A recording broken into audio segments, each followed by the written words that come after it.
tujuan hidup dan tujuan pendidikan, manusia dan tujuan hidupnya.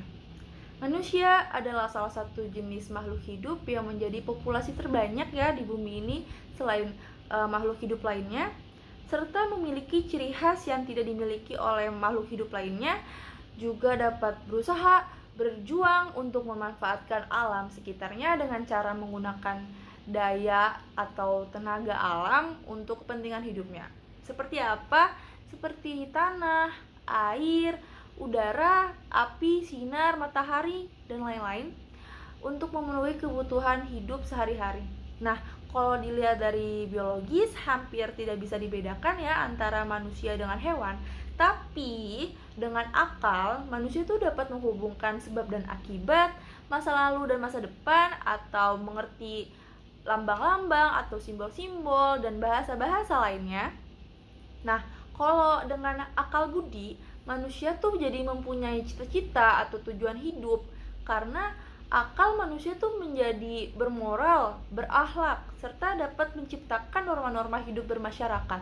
Nah, manusia dengan akalnya tuh dapat berimajinasi atau berpikir sehingga menjadi makhluk yang mempunyai daya cipta yang tinggi karena manusia itu memiliki potensi akal budi. Jadi dia dapat melanjutkan atau mengembangkan hidupnya untuk semakin panjang gitu. Nah, selanjutnya tujuan hidup manusia. Tujuan hidup manusia itu mengalami proses perkembangan dan kehidupan manusia itu memerlukan perjuangan yang keras untuk mempertahankan hidupnya dalam suasana yang serba sulit. Zaman dulu tuh pasti ada rasa ketakutan, sengsara, kelaparan, dan lain-lain, dan tidak dapat merasakan kebahagiaan kan di hidupnya. Nah, kehidupan mereka tuh tidak lebih dari hanya untuk mengisi perut atau melindungi dirinya dari dan keluarganya dari serangan binatang buas atau mara bahaya atau musuh dan lain-lain. Nah, dalam tingkatan peradaban manusia tuh mulai mengenal peralatan, mulai dari mengetahui manfaat api untuk membakar, air untuk minum, dan lain-lain. Artinya, kebutuhan manusia tuh mulai meningkat dan jumlah variasinya itu bertambah banyak. Dan tujuan hidup mereka tuh semakin ada, semakin jelas, semakin nyata, yaitu tuh untuk mencari kepuasan diri, kemakmuran, atau kebahagiaan hidup ya, baik dari diri dia sendiri ataupun keluarga dan bermasyarakat di sekitarnya, baik secara lahir ataupun rohani. Nah, kalau di abad ilmu pengetahuan dan teknologi sekarang, maka tuh manusia tuh merasa lebih mudah, lebih cepat, lebih tanggap untuk lebih merasakan kenikmatan dalam usahanya memenuhi kebutuhan hidup yang sebelumnya tuh belum pernah dia capai. Dengan potensi akal juga yang dianugerahkan Tuhan kepada manusia, maka manusia itu dapat berpikir, bertindak, dan berkarya. Selanjutnya, tentu tujuan hidup bangsa Indonesia. Suatu bangsa yang ingin berdiri kokoh dan kuat pastinya harus mempunyai tujuan hidup yang dicita-citakan. Bagi kita, negara Indonesia itu sudah merdeka dan tentunya mempunyai tujuan yang ada dan jelas sebagaimana tercantum dalam pembukaan Undang-Undang Dasar 1945, yaitu cita-cita kemerdekaannya itu membentuk suatu pemerintahan negara Indonesia yang melindungi segenap bangsa Indonesia dan seluruh tumpah darah Indonesia, dan untuk memajukan kesejahteraan umum, mencerdaskan kehidupan bangsa, dan turut melaksanakan ketertiban dunia yang berdasarkan kemerdekaan, perdamaian abadi, keadilan sosial. Nah, cita-cita proklamasi dan cita-cita nasional bangsa Indonesia itu tuh seperti manusia yang bertakwa kepada Tuhan Yang Maha Esa, manusia yang menjunjung tinggi kemanusiaan yang adil dan beradab, persatuan Indonesia, kerakyatan yang dipimpin oleh hikmat, kebijaksanaan dalam permusyawaratan perwakilan, serta mewujudkan suatu keadilan sosial bagi seluruh rakyat Indonesia yang tentunya tuh udah ada di Pancasila itu sendiri. Nah, maka dilaksanakanlah pembangunan atau proses perubahan secara bertahap atau terus-menerus. Nah, itu tuh merupakan suatu kemajuan atau perbaikan menuju ke arah tujuan yang ingin dicapai, yang ingin diraih gitu. Seperti mewujudkan suatu masyarakat yang adil dan makmur, yang merata, baik itu secara material atau spiritual berdasarkan Pancasila tentunya. Selanjutnya, tujuan hidup manusia menurut pandangan Islam. Berhubung Indonesia adalah negara beragama dan mayoritasnya adalah muslim, maka dijelaskan untuk menentukan tujuan hidup itu tuh harus dipahami terlebih dahulu untuk apa sebenarnya tujuan hidup. Nah, adapun tujuan Allah menjadikan manusia itu dijelaskan di firman-Nya dalam surat Al-Baqarah ayat 21 yang artinya, hai manusia, beribadahlah kepada Tuhan kamu yang telah menciptakan kamu dan orang-orang sebelum kamu supaya kamu menjadi manusia yang takwa kepada Allah. Maka tujuan hidup kita sebagai muslim adalah menyembah, ya kan? Udah pasti mengabdi, berbakti kepada Allah Subhanahu wa taala. Artinya apa? Artinya itu kita akan mengabdikan diri kepadanya harus sesuai dengan kehendaknya. Semua aturan Allah harus kita ikuti. Semua aktivitas dalam kehidupan manusia seharusnya itu sesuai dengan petunjuk dan aturannya, juga tidak luput juga ya sesuai dengan menjalankan perintahnya atau menjauhi larangannya, baik dalam kehidupan individu, keluarga, atau bermasyarakat maupun dalam kehidupan bernegara. Nah, selanjutnya adalah tujuan pendidikan. Tujuan pendidikan tuh setiap kegiatan pendidikan juga merupakan bagian dari suatu proses, ya kan, yang diharapkan untuk menuju ke suatu tujuan itu sendiri. Seperti apa? Contohnya ya, salah satunya itu tujuan pendidikan yang di Indonesia. Itu tuh kan juga terdapat dalam Undang-Undang RI nomor 20 tahun 2003 tentang sistem pendidikan nasional bab 2 pasal 3 yang menyebutkan pendidikan nasional bertujuan untuk berkembangnya potensi peserta didik agar menjadi manusia yang beriman, bertakwa kepada Tuhan yang Maha Esa, berakhlak mulia, sehat, berilmu, cakap, kreatif, mandiri, dan menjadi warga negara yang demokratis serta bertanggung jawab. Nah, selanjutnya itu ada fungsi tujuan pendidikan. Tujuan pendidikan tuh nggak hanya memberikan arah untuk pendidikan itu sendiri, tapi juga kita memberikan motivasi. Nah, jika dinilai dan dihargai atau diinginkan adalah tujuan, adalah nilai. Nilai itu tuh sebuah tujuan, ya kan? Nah, tujuan juga mempunyai fungsi yang menyediakan kriteria-kriteria untuk mengevaluasi proses pendidikan itu sendiri.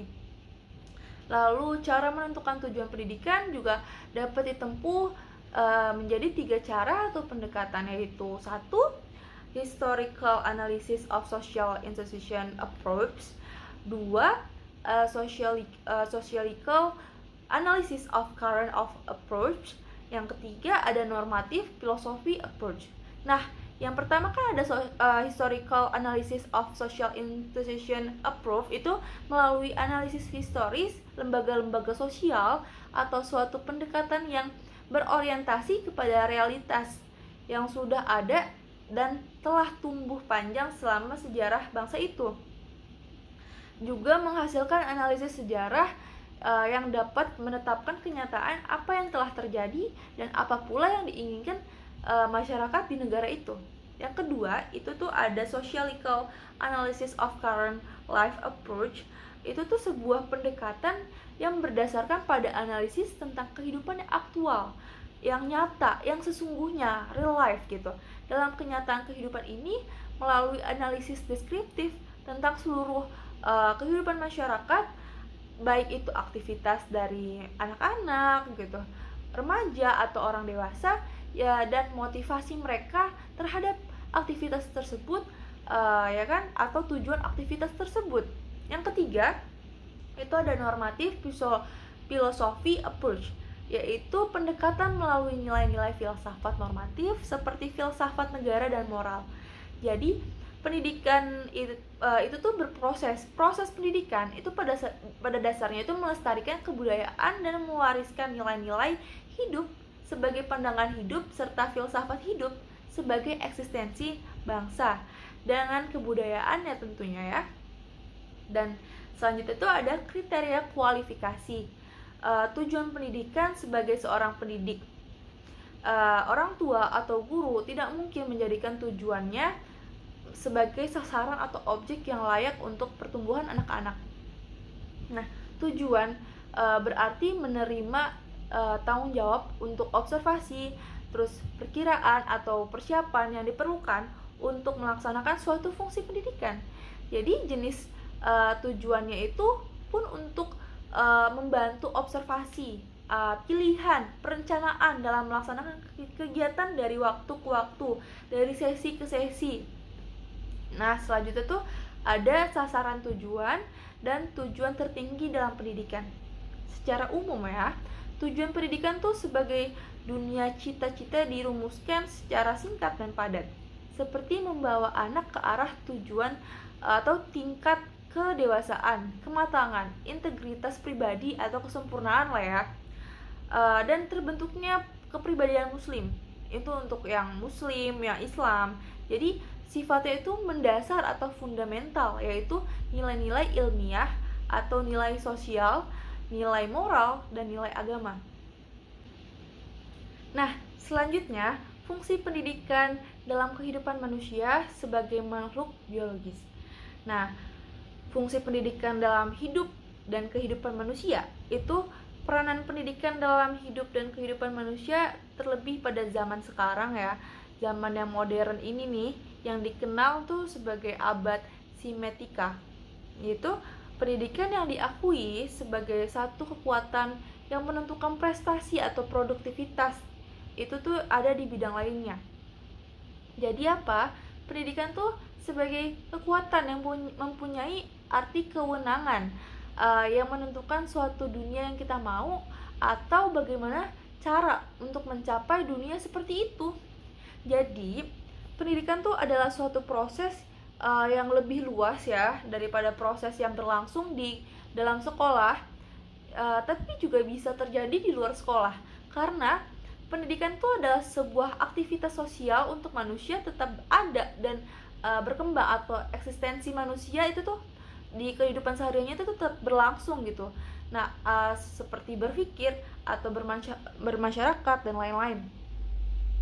Terus pendidikan tuh jenisnya atau spesifikasinya itu seperti pendidikan formal sekolah atau pendidikan non formal di luar sekolah. Tapi tentu tuh tetap berkaitan antara formal dan informal. Karena apa? Karena akan sama-sama mampu membentuk fungsi sosial di masyarakat dan upaya untuk meningkatkan sumber daya manusia yang lebih bermental sehat, bermanfaat, berkualitas, berakhlak, dan lain-lain. Nah, ini tuh juga mempunyai berkaitan ya dengan lembaga pendidikan. Nah, peranan lembaga pendidikan tuh apa? Nah, jika dilihat pendidikan tuh membina sebuah atau bentuk tertentu dari suatu tingkah laku, maka lembaga pendidikan juga yang akan menghendaki perlakuan tertentu pula, karena lembaga pendidikan tuh merupakan suatu wadah ya atau fondasi atau dasarnya gitu, yang memiliki peran yang sangat penting dalam masyarakat, yaitu memberikan ilmu pengetahuan kepada masyarakat dan menjadi wadah untuk meningkatkan kualitas seseorang sehingga dapat menjalani kehidupan bermasyarakat yang lebih baik atau bermanfaat atau berkualitas lah ya. Nah, salah satu bentuk lembaga pendidikan yang bersifat formal adalah sekolah. Nah, sekolah adalah lembaga pendidikan yang penting, paling penting setelah keluarga, yang berfungsi membantu keluarga agar mendidik anak-anaknya. Anak-anak tuh mendapatkan pendidikan di lembaga ini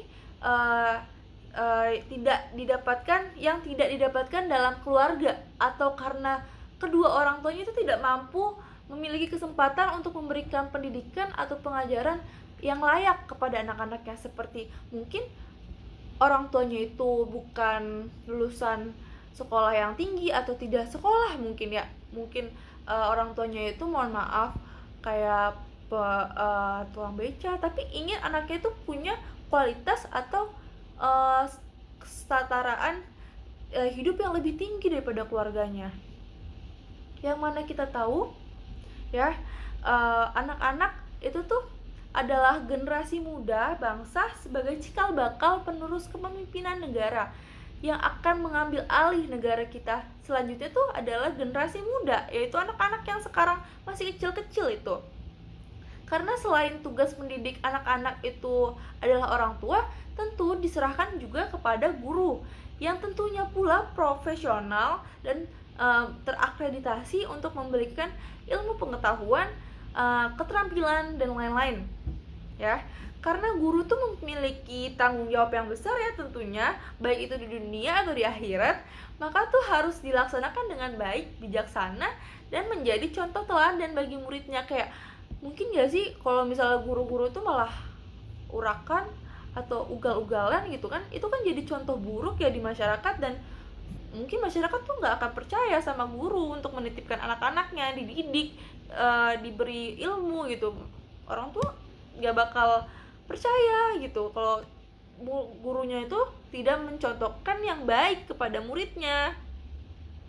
Nah, maka demi kepentingan negara untuk generasi muda selanjutnya, maka pendidikan tuh juga menjadi tanggung jawab serta kewajiban negara loh. Selanjutnya, pendidikan adalah suatu keharusan bagi manusia sebagai makhluk biologis. Kayak udah dijelasin juga kan ya, kita tuh dasarnya tuh dididik dan terdidik, yang nggak bisa disangkal dalam kehidupan manusia. Pasti dari kita lahir kita tuh udah dididik, dan kita tuh disekolahkan pasti jadinya terdidik ya kan. Pendidikan dijadikan suatu keharusan bagi manusia sebagai makhluk hidup. Karena apa? Karena pendidikan tuh diharuskan untuk manusia, karena hampir semua manusia di dunia ini sukses itu karena pendidikan. Tidak bisa dipungkiri ya, orang yang berpendidikan itu udah pasti sukses, tapi orang yang sukses itu belum tentu pendidikan. Apa kayak gitu? Jadi pendidikan itu pasti akan mengubah kehidupan orang yang berpendidikan nantinya. Kayak tenang aja, pasti pendidikan itu sangat bermanfaat dan punya timbal balik lah buat kita di masa depan gitu kan, buat investasi gitu. Pendidikan tuh untuk investasi kita. Jadi manusia tentu berbeda dengan binatang, baik dari fisik ya kan, atau akal pikirannya ya kan, seperti yang udah dijelaskan tadi tentang akal pikiran ya. Manusia itu mempunyai kelebihan daripada binatang. Tentu aja binatang itu contohnya mendidik anak-anaknya hanya dengan insting ya. Jadi tindakan mendidik adalah suatu hal yang khusus dan hanya terdapat dalam dunia kemanusiaan. Jadi salah satu ciri yang paling mendasar tentang gambaran manusia adalah bahwa manusia itu makhluk yang harus dididik, dapat dididik, dan bisa mendidik. Nah, ini nih ciri khas manusia yang paling dasar dan paling semua orang tahu mungkin ya.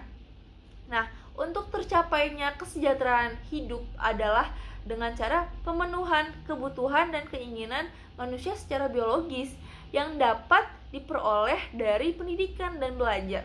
Sedangkan keinginan dan kebutuhan akan terus dan tetap dalam diri manusia selama hidupnya. Jadi apa? Jadi dapat diartikan bahwa selama manusia ini berupaya untuk memenuhi kebutuhannya, ingin hidup yang sejahtera, enak, gak kepanasan, gak kedinginan, gak kelaparan gitu, maka pendidikan tuh menjadi penentu dan menjadi keharusan bagi manusia sebagai makhluk biologis. Nah, materi selanjutnya tentang aliran-aliran filsafat pendidikan. Karena telah banyaknya aliran filsafat pendidikan yang tumbuh dan berkembang di zaman sekarang, maka sering terjadinya perbedaan dalam teori dan praktek, yaitu perbedaan dalam cara dan dasar pandangnya mengenai pendidikan itu sendiri. Perbedaan-perbedaan itu hanya dapat diketahui setelah melakukan penelitian secara hati-hati, detail, dan mendalam berdasarkan klasifikasi yang ada. Terus menurut Brown, perkembangan pemikiran dunia filsafat pendidikan dapat diketahui melalui aliran filsafat pendidikan seperti progresisme, esensialisme, perennialisme, dan rekonstruksi. Yang pertama, aliran progresisme. Aliran ini sangat berpengaruh dalam pembaruan pendidikan. Perkembangan tersebut yang utama adalah aliran naturalisme dan eksperimentalisme, lalu ada instrumentalisme, environmentalisme, dan pragmatisme. Sehingga aliran progresisme ini sering disebut sebagai salah satu dari aliran-aliran tadi. Lalu ciri utamanya itu ada aliran ini mempunyai konsep yang mempercayai manusia sebagai subjek yang memiliki kemampuan dalam menghadapi dunia dan lingkungan hidupnya. Yang kedua, mempunyai kemampuan untuk mengatasi dan memecahkan masalah. Lalu untuk positifnya, aliran ini tuh pernah dianggap mampu mengubah dan menyelamatkan manusia demi masa depan. Nah, sedangkan sifat negatifnya adalah aliran ini tuh kurang menyetujui adanya pendidikan yang bercorak otoritas atau absolut dalam segala bentuk seperti agama, moral, politik, atau ilmu pengetahuan. Nah, yang selanjutnya itu ada aliran esensialisme. Aliran ini itu menginginkan agar manusia kembali kepada kebudayaan lama karena manusia itu telah banyak melakukan kebaikan oleh kebudayaan lama. Ciri utamanya itu lebih fleksibel atau terbuka ya dalam sebuah perubahan, terus tidak berkaitan dengan doktrin tertentu, mempunyai toleransi yang tinggi. Nah, oleh karena itu aliran ini tuh mendatangkan nilai yang kestabilan, telah teruji oleh waktu yang lama, jelas dan terseleksi. Aliran ini juga membentuk pribadi yang bahagia di dunia dan akhirat, dan ditetapkan untuk kepentingan efektivitas pembentukan kepribadian yang mencakup ilmu pengetahuan yang harus dikuasai manusia. Selanjutnya ada aliran perennialisme. Filsafat perennial ini berpegang pada nilai-nilai atau norma-norma yang bersifat abadi. Aliran ini untuk kembali ke masa lampau, bukanlah suatu sikap nostalgia ya, atau mengenang dan membanggakan masa yang penuh kesuksesan dulu, tetapi untuk membina kembali keyakinan yang teguh kepada nilai-nilai asasi masa silam. Ciri-ciri utamanya itu apa? Nah, ciri-cirinya itu mengatasi gangguan kebudayaan diperlukan sebagai usaha untuk menemukan dan mengamankan lingkungan sosial, kultural, intelektual, dan normal. Lalu selanjutnya ada aliran rekonstruksialisme. Itu aliran ini adalah dengan aliran sepaham dengan perennialisme dalam menghadapi krisis kebudayaan modern. Bedanya cara yang dipakai itu berbeda. Yang dengan ditempuh oleh perennialisme karena melalui lembaga dan proses pendidikan, aliran ini ingin merombak tatanan susunan yang lama dan membangun tata susunan hidup kebudayaan yang sama sekali baru. Nah, hal ini tersebut tuh mewujudkan usaha bersama semua bangsa, karena pengikut aliran ini tuh percaya bahwa bangsa-bangsa yang di dunia telah tumbuh kesadarannya dan sepakat untuk menciptakan satu dunia baru dengan kebudayaan baru di bawah suatu kedaulatan negara serta di bawah pengawasan mayoritas umat manusia ya. Dengan melalui usaha bersama dan bekerja sama antar bangsa dapat diwujudkan satu dunia yang memiliki potensi-potensi teknologi baru. Usaha tersebut tuh diharapkan mampu meningkatkan kesejahteraan umum atau kemakmuran dalam bidang-bidang kesehatan, keamanan, jaminan hukum, terus peningkatan jalur-jalur ekonomi ya, dan lain-lain lah ya, serta tanpa membedakan warna kulit, agama, ras, atau negara-negara besar atau negara-negara kecil. Nah, dan aliran ini tuh bercita-cita untuk mewujudkan suatu dunia di mana kedaulatan nasional berada dalam pengayoman serta kedaulatan dan otoritas internasional. Sekian dari saya. Assalamualaikum warahmatullahi wabarakatuh.